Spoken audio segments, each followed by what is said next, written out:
গুহবাড়িতে কোনো পুরোহিতের যাওয়া আসা ছিল কিনা জানতে। নিবারণ দাদু তো আসা যাওয়া করতেনি। নিবারণ দাদু? এদিকে নন্দিনী কিন্তু শঙ্করের মায়ের উপরে রাগটা চেপে রাখতে পারছে না। এই বাড়ির টাকা পয়সা খোলাকুচি, যা খুশি তাই ভাঙবে, তার শ্রাদ্ধ করবে। পুরোহিতের ব্যাপারে অনুমানটা মিলে গেল। অরূপের নতুন আবদার। পুরোহিত বুড়িকে বিষ দিয়েছে কি দেয়নি সেটা তোমাকে ইনভেস্টিগেট করতে হবে। রাজি না হয়ে উপায় ছিল না, কিন্তু কাজের বাড়িতে বেরোয় কি করে? আজ দিশা শ্বশুর বাড়িতে যাবে, তাই ভাবলাম ওর আর ওর বরের নামে পুজো দিয়ে আসি। তুমি চা খাও, আমি চট করে মন্দির থেকে ঘুরে আসছি। চলো আমিও যাবো তোমার সঙ্গে। না না না, তোমার যাওয়ার দরকার নেই। আসলে ওই অরূপ যাবে বললো, ওর ডিউটিতে যাওয়ার পথে মন্দিরটা পড়ে, তাই বলছিলাম তুমি কি আর কি করবে। অরূপ? অরূপের আবার ঠাকুরে ভক্তি হলো কবে থেকে? ওকে কি সত্যি কথাটা বলে দেবো? না থাক, ওর তো পেটে কোনো কথা থাকে না, কখন কাকে বলে দেবে। থাক, দরকার নেই।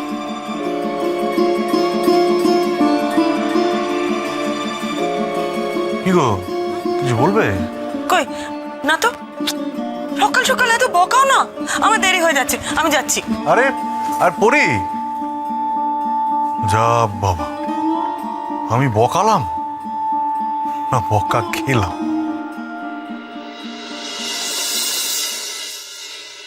বড় বৌমা, ও বড় বৌমা, আমি তোমাকে খুঁজছিলাম, বলছিলাম পুজো দিতে যাচ্ছ? হ্যাঁ হ্যাঁ মা, ভাবলাম ওই দিশা আর নীলাবর নামে একটু পুজো দিয়ে আসি। ইস, আমাকে বললে পারতে, আমি তোমার সঙ্গে যেতাম। রে, আমি পুজো দিয়ে চট করে চলে আসবো মা। আমি জলখাবার রেডি করে রেখেছি, সবাইকে দিয়ে দেবেন। হ্যাঁ, ওসব হবে কোন? ওই বদমাইশ ছেলে মেয়েগুলোর হাত থেকে আমার জামাইকে বাঁচাও। কেন, কি হয়েছে? আরে বাবা, আমার জামাইকে ঘর থেকে বেরোতে দিচ্ছে না, জল খাবার খেতে দিচ্ছে না, বাথরুম যেতে দিচ্ছে না। বেচারি ভালো মানুষ বলে চুপ করে ঘরে বসে আছে। কেন, কি হয়েছে? বৌমনি, বৌমনি, তুমি মায়ের কথা শুনো না তো, এটা আমাদের হ্যান্ডেল করতে দাও। আরে কি হয়েছে আমায় বলবি তো? কি আবার হবে? সহ্য তুলনায় 20,000 টাকা না দিলে জামাইবাবুর নিস্তার নেই। হ্যাঁ, 20,000 টাকা? হ্যাঁ, কানটা মুলে দেবো একেবারে।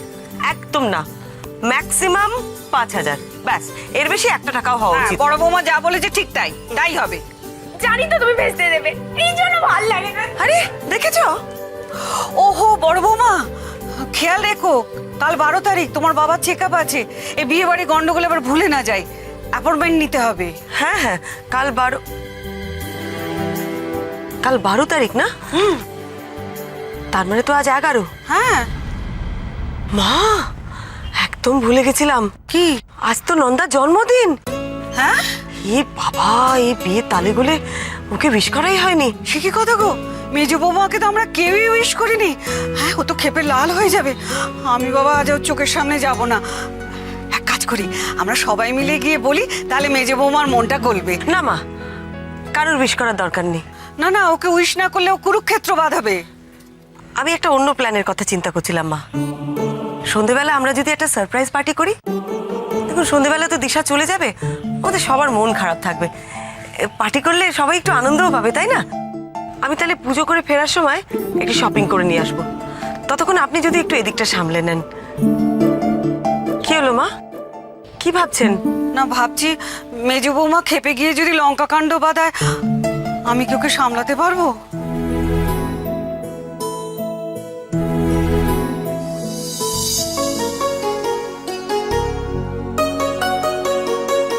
কি এটা? কেন পায়েস?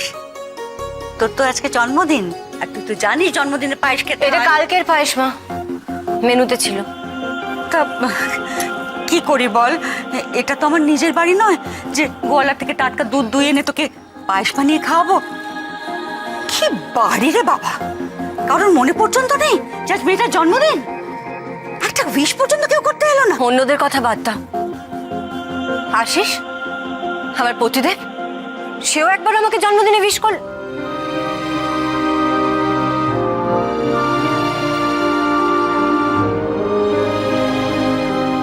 কি নন্দা, তুমি ঘরে বসে পায়েস খাচ্ছ, আর ওদিকে বাচ্চাগুলো সকাল থেকে কিচ্ছু না খেয়ে প্যান্ডেলে দৌড়োদৌড়ি করছে। মানে বড় বৌদি বাড়িতে না থাকলে বাচ্চাদের খেয়াল রাখারও কেউ থাকে না।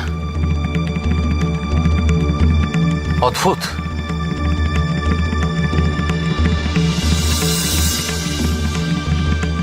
দেখলে মা, তুমি দেখলে? দিন রাত উঠতে বসতে খালি বড় বউয়ের সাথে কম্প্যারিজন। দেখলাম দেখলাম তো, এসে থেকেই তো দেখছি। কালকের দিনটা থাক, পরশু দিনই আমি তোমার সঙ্গে জামশেদপুরে চলে যাব। এবারে লোকেরা শঙ্করের মার জন্মদিন পালন করার, আমার বেলায় কারোর কিচ্ছু বলে থাকে না। কাল বাদে পরশু যাব? হ্যাঁ মা, কাল বাদে পরশুই আমরা। তুমি আমার মুখটা এরকম ভ্যাটকাচ্ছ কেন? না, ভেবেছিলাম তো 1 মাস থাকবো, তাই। 1 মাস থাকবে এখানে? 1 মাস থাকবে? তুমি থাকো, তোমরা সবাই থাকো এখানে। এবারে লোকেরা, আমার বরের কথা তো ছেড়েই দিলাম, আমার ভাই সে অব্দি উইশ করলেন, আমার যেদিকে 2 চোখ যায় আমি চলে যাব, বুঝলে? সবাই মিলে থাকো এখানে। আর পায়েস না, পায়েস জন্মদিনে বাসি পায়েস খাওয়াচ্ছ আমাকে, আমার এই দিন এসেছে না। বৌমনি, আমার মাথাতেই ছিল না আজকে দিদির জন্মদিন। কি করবো এবারে? তোর তো কাজ ছাড়া কিছু খেয়ালই থাকে না। আমি বলছিলাম যে আমি যখন নিবারণ বাবুর সঙ্গে কথা বলবো, তুই না ওর জন্মদিনের জন্য একটু শপিং করে নিস। হ্যাঁ, মানে সব সাজানোর জন্য জিনিসপত্র ওসব কিনে নিস। আমি জন্মদিনের জিনিসপত্র কিনবো কেন? আমি তোমার সঙ্গে যাব না? না না, তুই আমার সাথে যাস না। পুলিশ দেখলে উনি হয়তো কথা বলতেই চাইবেন না, ভয় পেয়ে যাবেন। মহিলা দেখলে হয়তো একটু সহজ হবে ওনার সাথে কথা বলা, মানে ওনার থেকে একটু কথা বার করতে পারবো। তোর যাবার দরকার নেই। হ্যাঁ, ওই তো মন্দির এসে গেছে, একটু সামনে রাখবেন না ওই মন্দিরের কাছটাতে। তুমি সত্যি মন্দিরে যাবে? সরি বৌমনি, আমি ভেবেছিলাম যে পুজো দেওয়ার পুরো বিষয়টা তুমি হয়তো অজুহাত বানাচ্ছ। ঠাকুরকে অজুহাত বানাবো? আমি কি তোর মতন নাস্তিক? আরে দিশার বর আর নন্দার নামে একটু পুজো দিয়ে আসি। তুই বস, আমি আসছি।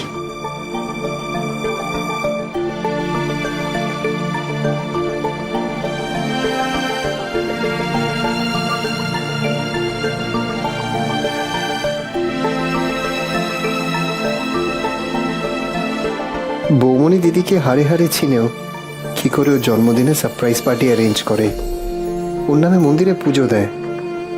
আর দিদি এখন হয়তো বৌমনির আদ্য শ্রাদ্ধ করছে।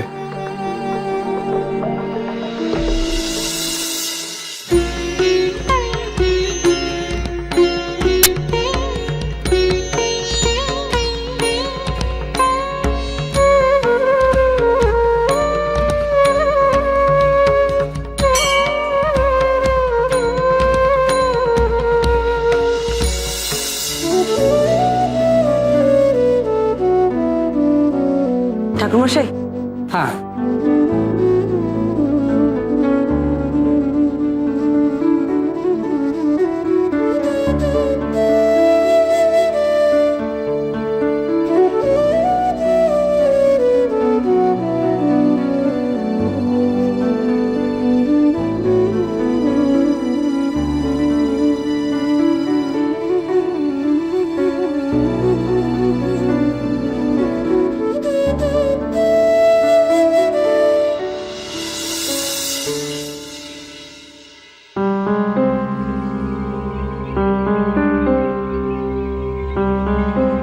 এ কি মেজ বৌদি, সাত সকালে এত সাজগোজ করছো কেন?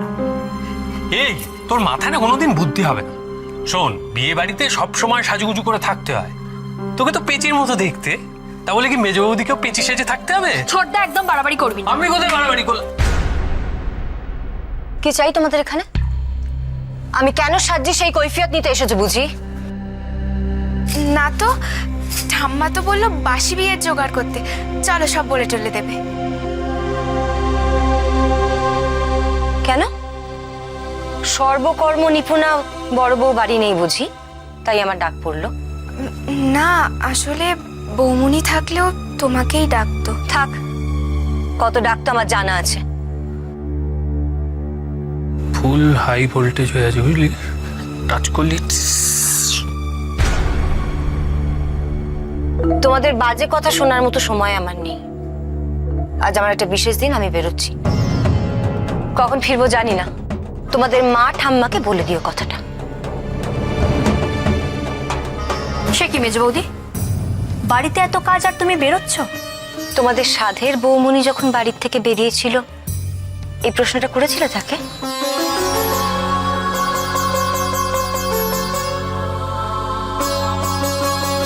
উফ, জন্মের পর মুখে কেউ দুফোঁটা মধু দেয়নি রে।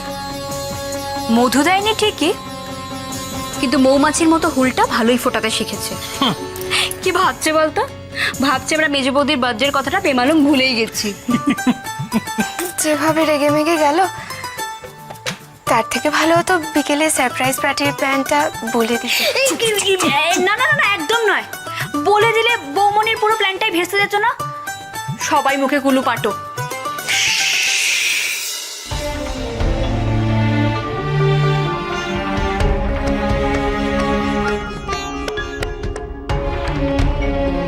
বললাম আজ আমার একটা বিশেষ দিন, তবু ওদের কারোর মনে পড়লো না আমার জন্মদিনের কথাটা। আশিসেরও তো মনে পড়লো না। এই যদি দিদি ভাইয়ের জন্মদিন হতো, পারতো ভুলতে।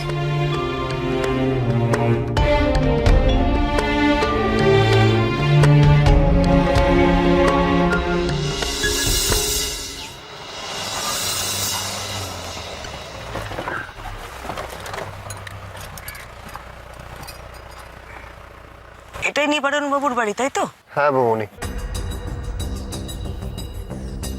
ঠিক আছে, তুই কেনাকাটিগুলো করে নে, আমি ততক্ষণ ওনার সাথে কথা বলে নি। হ্যাঁ, জো হুকুম হুজুর।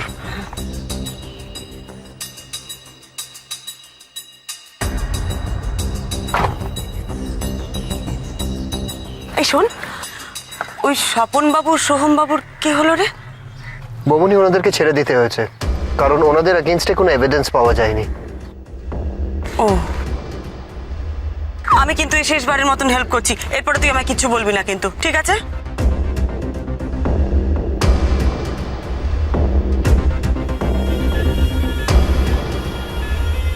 হ্যাঁ স্যার, মনে হচ্ছে যে ও বাড়ির পুরোহিতই গঙ্গা জল সাপ্লাই করতো।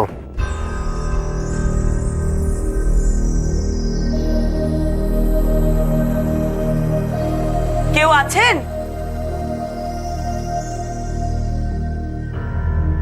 এমন অভিনয় করে কারোর বাড়িতে ঢুকতে হবে ভেবেছি কোনোদিনও? এই অরূপটা না, কি জানি বাবা, ধরা না পড়ে যাই। মা, কাকে চাই? নমস্কার মাসিমা, ঠাকুর মশাই আছেন? ওনার সাথে একটু দেখা করতে চাইছিলাম। হ্যাঁ, আসুন। কে এলে? আসুন, এই যে। আপনাকে তো ঠিক আমি আমি বন্দনা, মেনকা চৌধুরী মারা গেছেন, আমি ওনার আত্মীয়া। ও বাড়ি থেকে এলে? হ্যাঁ, না ঠিক আছে ঠিক আছে। আজ তো দিদির কাজ, আমি তো যেতে পারলাম না। হ্যাঁ, শুনলাম আপনার শরীর খারাপ। কিন্তু তোমাকে তো কোনোদিন দেখিনি মা। আসলে দিদি তো কোনো আত্মীয়কেই তেমন। আমি ওই কাজ উপলক্ষেই এসেছি। কাবেরী বলল আপনার থেকে গঙ্গা জল নিয়ে যেতে, শ্রাদ্ধের কাজে লাগবে। আপনি তো মেনকা পিসিকেও গঙ্গা জল দিতেন, তাই না? হ্যাঁ, দিতামই তো মা। হ্যাঁ, দিদি তো কারুর হাত থেকে কিছু নিত না, আর আমাকে আর মানবটাকে কেবল বিশ্বাস করতো। আমি গেলেই দিদি আমাকে বলতো, দেখো আমি খুব বেশি দিন বাঁচবো না, শিগগিরই মরে যাব। কি আশ্চর্য, ঠিক মারা গেলেন। কবে থেকে বলতেন যে উনি মারা যাবেন? প্রায় 3 মাস হবে। তা দিদির শরীরটা হঠাৎ খারাপ হতে লাগলো। কি রোগ কি জানে, মাথার চুল সব উঠে যেতে লাগলো। সারা শরীরে কি যন্ত্রণা, কি বলবো, কি যন্ত্রণা। শরীর খারাপে চুল উঠতো? হ্যাঁ, গতবার যখন 1 মাস আগে গেলাম দিদির কাছে, তখন দেখলাম ঘরের নানান জায়গায় চুল ছড়িয়ে আছে, এমনকি প্রসাদেও চুল।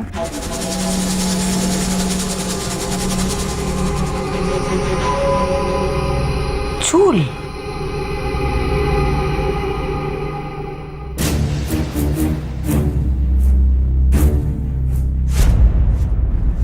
ভাই দাঁড়ান দাঁড়ান দাঁড়ান, 1 মিনিট দাঁড়ান।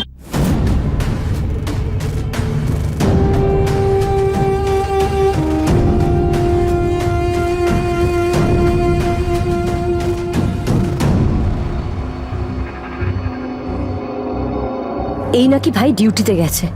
শাড়ি কেনাটা কি ওর ডিউটি? এই ডিউটি করছো আজকাল?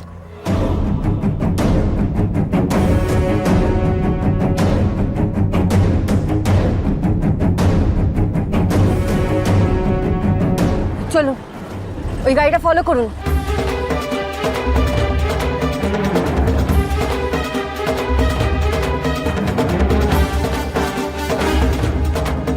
তাড়াতাড়ি চলুন দাদা।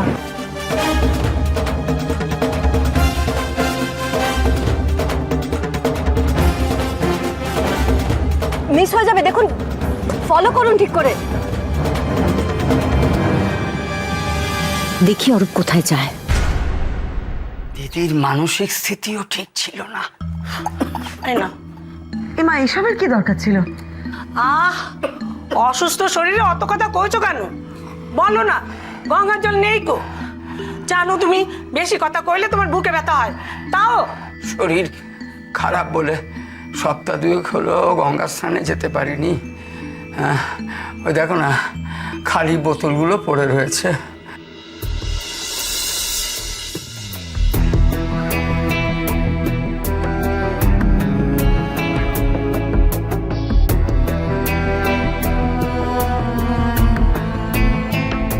আচ্ছা ঠাকুরমশাই, আপনি কি মেনকা পিসি ছাড়াও অন্যান্য আরো বাড়িতে গঙ্গা জল দেন? তুমি একটু বোঝাও না মানুষটাকে। নিজের শরীরে ঠিক নেই কো, তবু অন্যদের জন্য সেই গঙ্গা ঘাট থেকে ওই বোতল ভরে ভরে জল আনবে। কি দরকার বলো? মা গঙ্গা তো শহরেই আছেন, নিজেরা আনলেই পারে। এই বোতলগুলো এখানে মানে আপনি যেসব বাড়িতে গঙ্গা জল দেন সেখানে আপনি বোতলগুলো রেখে আসেন না, গঙ্গা জল দিয়ে বোতল নিয়ে চলে আসেন, তাই তো? না, দিদির কাছে তো নয়। দিদির না বেজায় পিটপিটে বাতিক ছিল। তা মানদা কি করতো, শিশিগুলো পরিষ্কার করে রাখতো।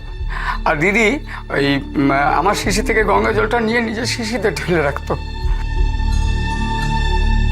দিদি বড্ড ভালো মানুষ ছিল, জানো, বড্ড ভালো মানুষ।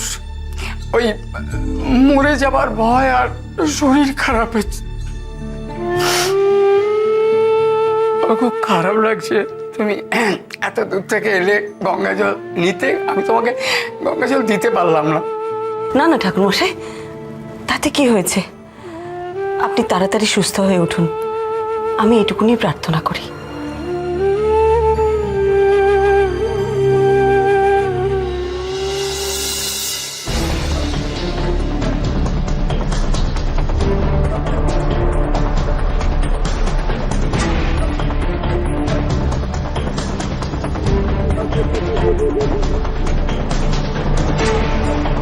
বাবা, বৌমনি এখনো বেরোয়নি?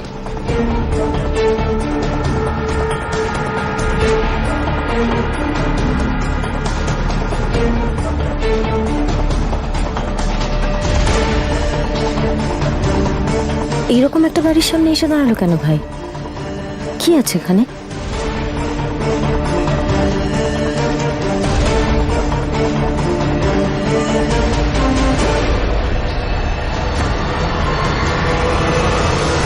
দিদি ভাই? বৌমনি, কথা কিছু এগোলো? লাইক কি বুঝলে তুমি?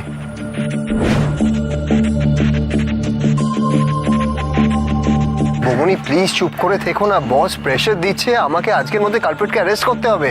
প্লিজ বৌমনি, প্লিজ কিছু বলো। আচ্ছা বৌমনি, নিবারণ পুরোহিত কি মেনকা চৌধুরীকে গঙ্গা জল দিতেন সেটা বললেন? দিতেন, কিন্তু উনি খুনি নন।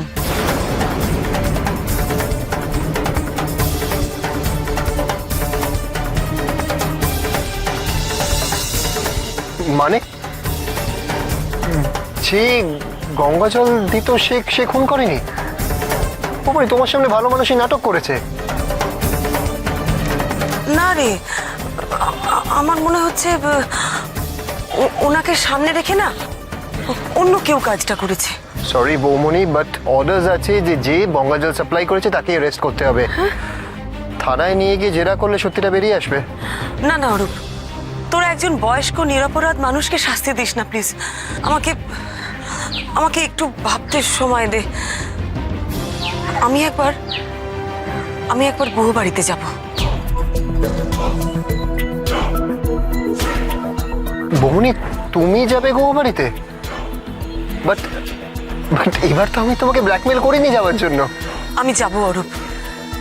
বিনা কারণে একজন নির্দোষ শাস্তি পাবে, এটা কি করে হয়? আমাকে যেতেই হবে অরূপ।